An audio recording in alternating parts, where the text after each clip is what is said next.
श्री कृष्णा। राधे राधे। सभी भक्तों को सादर प्रणाम। आप सभी भक्तों का दिन मंगलमय हो। भगवान विष्णु की कृपा सदा सर्वदा आप सभी के जीवन पर बनी रहे। भक्तों, आज की इस वीडियो में आप सुनेंगे गुरुवार के दिन भगवान बृहस्पति देव की कथा।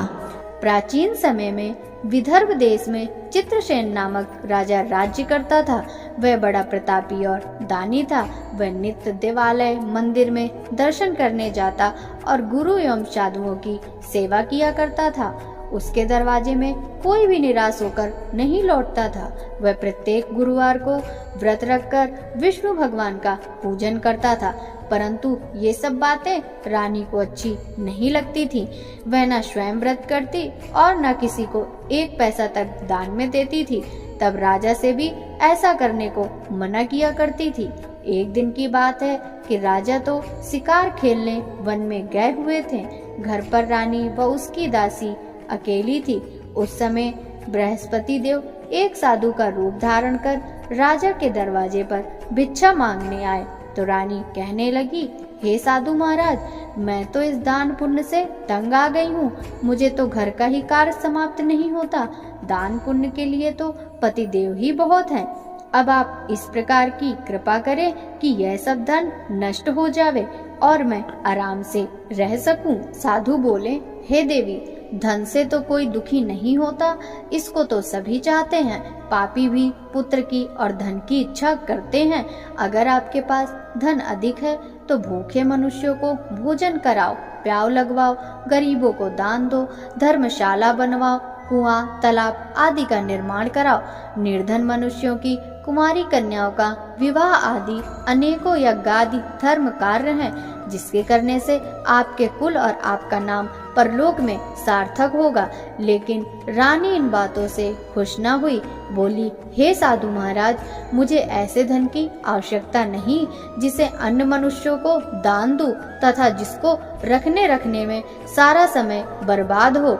साधु ने कहा, देवी, तुम्हारी ऐसी इच्छा है तो ऐसा ही होगा। मैं तुम्हें बताता हूँ, अब वैसा करना। बृहस्पति के दिन बाल बनवाएं, भोजन में मांस मदिरा खाना, कपड़े धोबी के यहाँ धुलने डालना। इस प्रकार 7 बृहस्पतिवार करने से तुम्हारा सब धन नष्ट हो जाएगा। यह कह वह साधु महाराज अंतर ध्यान हो गए। रानी ने साधु के कहने पर वैसा ही किया। 3 बृहस्पतिवार ही बीते थे कि उसका समस्त धन नष्ट हो गया और सब लोग भोजन के लिए तरसने लगे। तब राजा रानी से कहने लगा, तुम यहाँ पर रहो, मैं दूसरे देश को जाऊं, क्योंकि देश चोरी परदेश भी बराबर है। ऐसा कहकर राजा तो परदेश चला गया। वहां जंगल को जाता और लकड़ी काट कर लाता और शहर में बेचता। इस तरह वह अपना जीवन व्यतीत करने लगा। इधर राजा उधर रानी और दासी भी दुखी रहने लगी। किसी दिन भोजन मिलता और किसी दिन जल पीकर ही रह जाती। एक समय रानी और दासी को 7 रोज बिना भोजन के व्यतीत हो गए। तो रानी ने अपनी दासी से कहा, हे दासी, पास के नगर में मेरी एक बहन रहती है। वह बड़ी धनवान है। तू उसके पास जा और वहां से 5 सेर बेझर ही मांग ला, जिससे कुछ समय के लिए गुजर हो जाएगी। रानी की आज्ञा से दासी उसके बहन के पास गई। रानी की बहन उस समय बृहस्पति देव का पूजन कर रही थी। दासी ने रानी की बहन को देखा तो उससे बोली, हे रानी, मुझे तुम्हारी बहन ने भेजा है, मेरे लिए 5 सेर बेझर दे दो। दासी ने यह अनेक बेर कहा, परंतु रानी ने कुछ उत्तर नहीं दिया, क्योंकि वह उस समय बृहस्पतिवार की कथा पढ़ रही थी। जब बांदी को किसी प्रकार का कोई उत्तर नहीं मिला तो वह बहुत दुखी हुई और लौटकर रानी के पास आकर बोली, हे रानी जी, तुम्हारी बहन तो बड़ी आदमीन है। वह हम छोटे लोगों से बात भी नहीं करती। रानी बोली, हे दासी, इसमें उसका कोई दोष नहीं है। जब बुरे दिन आते हैं तब कोई सहारा नहीं देता। अच्छे बुरे का पता आपत्ति काल में ही लगता है। यह हमारे भाग्य का दोष है। इधर उस रानी ने देखा कि बहन की दासी आई थी, परंतु मैं पूजा में लगी होने के कारण उससे नहीं बोली। यह सोचकर वह अपनी बहन के घर जाकर अपनी बहन से कहने लगी, हे बहन, मैं बृहस्पतिवार का व्रत कर रही थी। जब तक कथा होती है तब तक ना उठते हैं और ना बोलते हैं, इसलिए मैं तुम्हारी दासी से ना बोली। कहो दासी क्यों गई थी?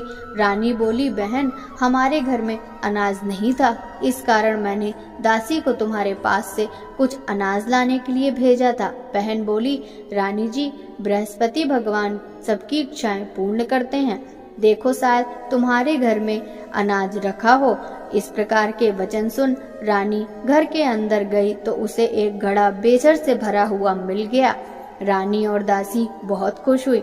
दासी कहने लगी, हे रानी जी, देखो, हमको अब जब भोजन नहीं मिलता तो हम हर रोज व्रत करते हैं। अगर इनसे व्रत की विधि और कथा पूछ ली जावे तो हम भी किया करेंगे। तब उस रानी के पूछने पर रानी की बहन ने कहा, गुरु के व्रत में चने की दाल व हल्दी से विष्णु भगवान का केले की जड़ में पूजन कर दीपक जलावें, पीला भोजन करें तथा कहानी सुने। इस प्रकार से गुरु भगवान प्रसन्न होते हैं, अन्न धन पुत्र देते हैं, व्रती की मनोकामना पूर्ण करते हैं।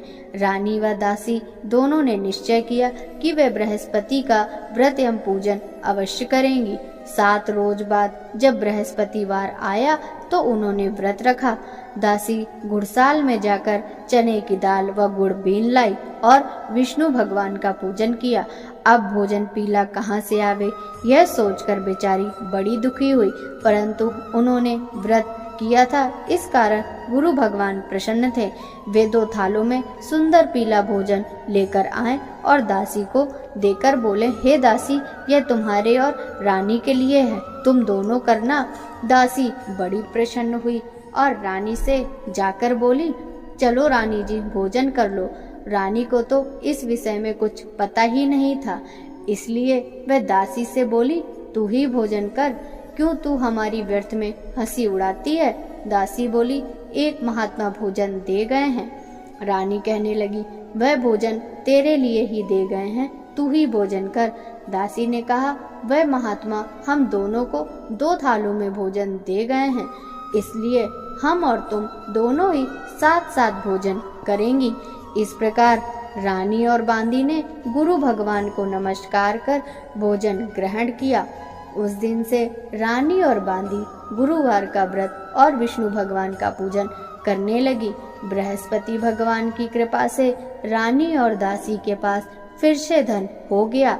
रानी उसी प्रकार फिर से आलस करने लगी। तब दासी बोली, देखो रानी जी, तुम पहले भी इस प्रकार का आलस करती थी, इसी से सब धन नष्ट हुआ। अब गुरु भगवान की कृपा से धन मिला है तो फिर तुम्हें आलस्य होता है। बड़ी मुसीबतों के बाद हमने यह धन पाया है, इसलिए तुम्हें दान पुण्य करना चाहिए। अब आप भूखे मनुष्यों को भोजन कराओ, मंदिर पाठशाला बनवा के दान दो, कुंवारी कन्याओं का विवाह कराओ। इस तरह धन को शुभ व धर्म कार्यों में खर्च करो, जिससे तुम्हारे कुल का यश बढ़े तथा स्वर्ग प्राप्त हो। इस प्रकार तुम्हारे पितर भी प्रसन्न होंगे। रानी ने जब ये शुभ कार्य करने प्रारंभ कर दिए तो उनका यश फैलने लग गया। एक दिन रानी और दासी विचार करने लगी कि न जाने राजा किस दशा में होंगे, उनकी कोई खबर नहीं मिली है। उन्होंने गुरु भगवान से प्रार्थना की तो भगवान ने रात्रि में राजा को स्वप्न में कहा, हे राजा, जा तेरी रानी तुझको याद करती है। राजा प्रातःकाल उठा और विचार करने लगा। स्त्री जाति खाने व पहनने की संगनी होती है, पर स्वप्न की बात मानकर वह अपने नगर के लिए चलने को तैयार हुआ। यहाँ परदेश में वह प्रतिदिन जंगल से लकड़ी लाता और शहर में बेचकर अपने जीवन को बड़ी कठिनाई से व्यतीत कर रहा था। जब वह एक दिन राजा दुखी हो अपनी पुरानी बातों को याद करके रोने लगा, तब उस जंगल में बृहस्पति एक साधु का रूप धारण कर आए और राजा के पास आकर बोले, हे लकड़हारे, तुम इस सुनसान जंगल में किस चिंता में बैठे हो, मुझे बतलाओ। यह सुनकर राजा सजल नेत्रों से साधु की वंदना करते हुए बोला, प्रभु आप तो सब कुछ जानते हो। इतना कहकर राजा ने साधु को अपनी संपूर्ण कहानी सुना दी। महात्मा तो दयालु होते हैं। वे बोले, अब तुम किस बात की चिंता मत करो, भगवान तुम्हें पहले से अधिक धनवान करेंगे। देखो तुम्हारी स्त्री ने गुरुवार का व्रत प्रारंभ कर दिया और तुम भी मेरा कहा मानकर बृहस्पतिवार के दिन व्रत रखकर चने की दाल व गुड़ लोटे में डालकर केले का पूजन किया करो तथा कहा करो, भगवान तुम्हारी सब कामनाओं को पूर्ण करेंगे। साधु को प्रसन्न देख राजा बोला, प्रभु मुझे लकड़ी बेचकर इतना पैसा नहीं मिलता जिससे भोजन करने के बाद कुछ बचा सकूं। मैंने कल रात्रि में अपनी रानी को भी व्याकुल देखा है। मेरे पास कुछ भी नहीं है जिससे उसकी खबर भी मंगा सकूं। फिर मैं कौन सी कहानी कहूँ, यह भी मुझको मालूम नहीं है। साधु ने कहा, तुम किसी बात की चिंता मत करो। बृहस्पतिवार के दिन तुम रोजाना की तरह लकड़ियां लेकर शहर जाओ। तुम्हें रोजाना से दुगना धन प्राप्त हो जाएगा, जिससे तुम पेट भर भोजन कर लोगे तथा बृहस्पति देव की पूजा का सामान भी आ जाएगा। बृहस्पति देव की कहानी इसी प्रकार कही जाती है। प्राचीन काल में एक बहुत निर्धन ब्राह्मण रहता था। उसको कोई संतान नहीं थी। उसकी स्त्री बहुत मलिनता के साथ रहती थी। वह न स्नान करती, न किसी देवता का पूजन करती। प्रातः काल उठते ही सर्वप्रथम भोजन करती, बाद में कोई अन्य काम करती। ब्राह्मण देवता बड़े दुखी थे। बेचारे बहुत कुछ कहते किंतु उसका परिणाम न निकलता। भगवान की कृपा से ब्राह्मण की स्त्री के कन्या रूपी रत्न पैदा हुआ। वह धीरे धीरे बड़ी होने लगी। बालिका प्रातः स्नान करके विष्णु भगवान का जप और गुरुवार का व्रत करने लगी। अपने पूजन को समाप्त कर वह स्कूल जाती। जाते समय मुट्ठी में जौ भर के ले जाती और स्कूल के मार्ग में डालती जाती। वे जौ स्वर्ण के हो जाते, जिन्हें लौटते समय वह बीन कर ले आती थी। एक दिन बालिका सूप में सोने के जौ फटक कर साफ कर रही थी कि उसके पिता ने देख लिया तो कहा, बेटी सोने के जौ फटकने के लिए सोने का ही सूप होना चाहिए। दूसरे दिन गुरुवार था। कन्या ने व्रत रखा और बृहस्पति देव से प्रार्थना करके कहा, हे प्रभु, मैंने आपकी पूजा सच्चे मन से की है तो मेरे लिए सोने का सूप भी दो। बृहस्पति देव ने उसकी प्रार्थना स्वीकार कर ली। नित्य की भांति वह जौ डालती हुई पाठशाला गई। तब लौटते में जौ बीन रही थी। बृहस्पति देव की कृपा से वहां सोने का सूप मिला। वह उसे घर ले आई और उससे जौ साफ करने लगी। एक दिन की बात है, वह कन्या सोने के सूप में सोने के जौ फटक रही थी। उसी समय नगर का राजपुत्र वहां से होकर निकला। इस कन्या के रूप में अद्भुत कार्य को देखकर मोहित हो गया। अपने घर जाकर भोजन तथा जल त्याग कर उदास होकर लेट गया। राजा को जब पता लगा तो अपने प्रधानमंत्री के साथ उसके पास गए और बोले, बेटा तुम्हें किस बात का कष्ट है? किसी ने तुम्हारा अपमान किया है अथवा कोई अन्य कारण हो सो कहो, मैं वही काम करूंगा जिससे तुम्हें प्रसन्नता हो। राजकुमार बोला, मुझे आपकी कृपा से किसी बात का दुख नहीं। मैं तो उस लड़की के साथ विवाह करना चाहता हूँ जो सोने के सूप में सोने के जौ साफ कर रही थी। यह सुन राजा आश्चर्य में पड़ गया और बोला, बेटा ऐसी कन्या का पता हमें बताओ, मैं उसके साथ तेरा विवाह अवश्य ही करा दूंगा। राजकुमार ने उस लड़की के घर का पता बतलाया तो मंत्री उस लड़की के घर गए और ब्राह्मण से सभी हाल कहा। वह ब्राह्मण अपनी कन्या का विवाह करने के लिए तैयार हो गया। ब्राह्मण ने कन्या का विवाह एक शुभ मुहूर्त में राजकुमार के साथ करा दिया। कन्या के घर से जाते ही उस ब्राह्मण के घर में पहले की भांति गरीबी का निवास हो गया। भोजन के लिए भी अन्न बड़ी मुश्किल से जुटता था। एक दिन दुखी होकर ब्राह्मण देवता अपनी पुत्री के पास पहुँचे। बेटी ने पिता की दुखी अवस्था देखी तो बहुत सा धन अपने पिता को दिया। इस तरह उस ब्राह्मण का कुछ समय फिर सुखपूर्वक व्यतीत हुआ। कुछ दिन बाद ब्राह्मण फिर अपनी कन्या के यहाँ गया। लड़की बोली, हे पिताजी, आप माताजी को यहाँ लिवा लाओ, मैं वह विधि बता दूंगी जिससे गरीबी दूर हो जाएगी। वह ब्राह्मण अपनी स्त्री को साथ लेकर कन्या के घर पहुंचा तो पुत्री अपनी माँ को समझाने लगी, हे माँ, तुम प्रातः उठकर प्रथम स्नान आदि करके विष्णु भगवान का पूजन किया करो। परंतु उसकी माँ ने एक बात भी न मानी।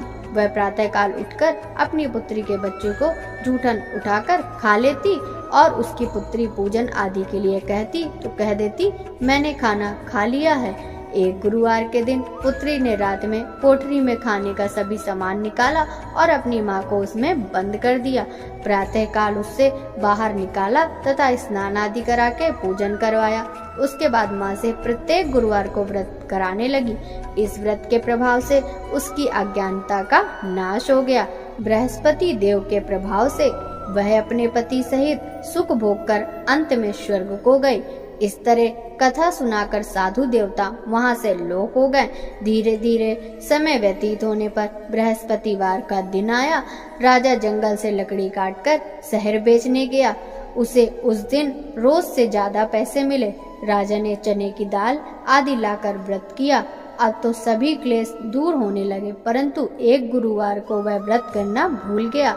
इस कारण बृहस्पति देव नाराज हो गए। उस दिन वहां के राजा ने विशाल यज्ञ का आयोजन किया था। उसने नगर में यह घोषणा करा दी कि कोई भी मनुष्य अपने घर भोजन न बनावे, न चूल्हा में आग जलावे। समस्त जनता मेरे यहाँ भोजन करने आवे। इस आज्ञा को जो न मानेगा उसको सजा दी जाएगी। राजा की आज्ञानुसार नगर के सभी लोग भोजन करके चले गए, मगर वह लकड़हारा कुछ देर से पहुंचा, इसलिए राजा उसको अपने साथ महल में लिवा गए। जब वह भोजन कर रहे थे तो रानी की नजर खूंटी पर पड़ी जिस पर उसका हार लटक रहा था। अब हार वहां नहीं था। रानी ने कहा, मेरा हार इसी मनुष्य ने चुरा लिया है। राजा ने उसको जेल खाने में डलवा दिया। जब राजा जेल खाने में पड़ गया तो विचार करने लगा कि जाने कौन से कर्म से मेरे लिए यह दुख प्राप्त हुआ। वह साधु की याद करके रोने लगा तो बृहस्पति देव साधु के रूप में प्रकट हो गए और उसकी दशा देखकर कहने लगे, अरे मूर्ख, तूने इस बार बृहस्पति देव का व्रत नहीं किया, इस कारण तेरे लिए दुख प्राप्त हुआ है। अब चिंता मत कर, बृहस्पतिवार के दिन जेल खाने के दरवाजे पर कुछ पैसे पड़े मिलेंगे, तू सामान मंगाकर व्रत करना। ऐसा ही हुआ और राजा ने कथा कही।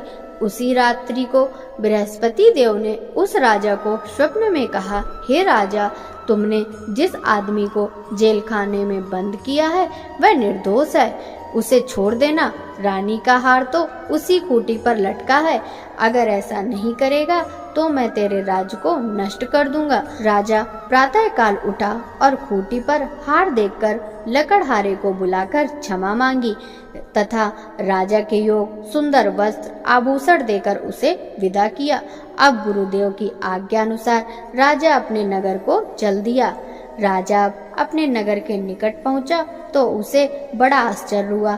नगर में पहले से अधिक बाग, तालाब और कुएं तथा बहुत सी धर्मशाला, मंदिर बन गए थे। राजा ने पूछा, यह किसके बाग और धर्मशाला हैं? तब नगरवासी कहने लगे, यह सब रानी और बांदी के हैं। राजा को सोच हुआ और गुस्सा भी आया। जब रानी ने यह खबर सुनी कि राजा आ रहे हैं तो उसने बांदी से कहा, हे दासी, देख, राजा हमको कितनी बुरी हालत में छोड़ गए थे, कहीं ऐसी हालत देखकर कुछ संदेह करके लौट नहीं जाएं। दासी राजा को अपने साथ लिवा लाई। राजा ने क्रोध करके अपनी तलवार निकाली और रानी से पूछा कि इतना धन तुम्हें कैसे प्राप्त हुआ? रानी ने कहा, हमें यह सब धन बृहस्पति देव के व्रत एवं पूजा से प्राप्त हुआ। राजा तो स्वयं उनका प्रभाव देख चुका था, अतः प्रसन्न हो गया। अब राजा ने निश्चय किया कि 7वें दिन तो सभी बृहस्पति देव का पूजन करते हैं, परंतु मैं प्रतिदिन 3 बार कहानी कहूँगा। राजा ने दुपट्टे में हर समय दाल बंधी रहती। वह दिन में 3 बार कहानी कहता। एक बार राजा ने सोचा कि चलो अपनी बहन के यहाँ हो आवे। यह सोचकर राजा अपने घोड़े पर सवार हो अपनी बहन के यहाँ चल दिया। मार्ग में उसने देखा कि कुछ आदमी एक मुर्दे को लिए जा रहे हैं। उन्हें रोककर राजा कहने लगा, अरे भैया, मेरी बृहस्पति की कहानी सुन लो। वे बोले, लो हमारा आदमी मर गया, इसे अपनी कथा की पड़ी। परंतु कुछ आदमी बोले, अच्छा कहो, तुम्हारी कथा हम सुनेंगे। राजा ने दाल निकाली और कथा कही। जब कथा आधी हुई तो मुर्दा हिलने लगा और समाप्त होने पर राम राम करके खड़ा हो गया। आगे मार्ग में एक किसान खेत में हल चलाता मिला। राजा उससे बोला, अरे भैया, मेरी बृहस्पतिवार की कथा सुन लो। किसान बोला, जब तक मैं तेरी कथा सुनूंगा तब तक 4 हरैया न जोत लूंगा। तुम अपनी कथा किसी और को सुनाना।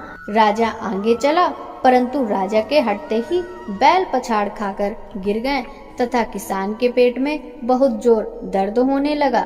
उसी समय उसकी माँ रोटी लेकर आई। जब उसने देखा तो अपने पुत्र से हाल पूछा। बेटे ने सभी हाल कह दिया। बुढ़िया दौड़ी दौड़ी उस घुड़सवार के पास आई और बोली, तुम्हारी कथा मैं सुनूंगी, तुम अपनी कथा मेरे खेत पर चलकर कहो। राजा ने बुढ़िया के खेत पर कथा कह दी, जिससे सुनते ही बैल खड़े हो गए तथा किसान के पेट का दर्द दूर हो गया। यहाँ से राजा अपनी बहन के घर जा पहुँचा। बहन ने भाई की मेहमानी की। दूसरे दिन प्रातः राजा जगा तो उसने देखा कि सब लोग भोजन कर रहे हैं। राजा ने अपनी बहन से कहा कि ऐसा कोई मनुष्य नहीं है जिसने भोजन ना किया हो, वह मेरी बृहस्पति की कथा सुन ले।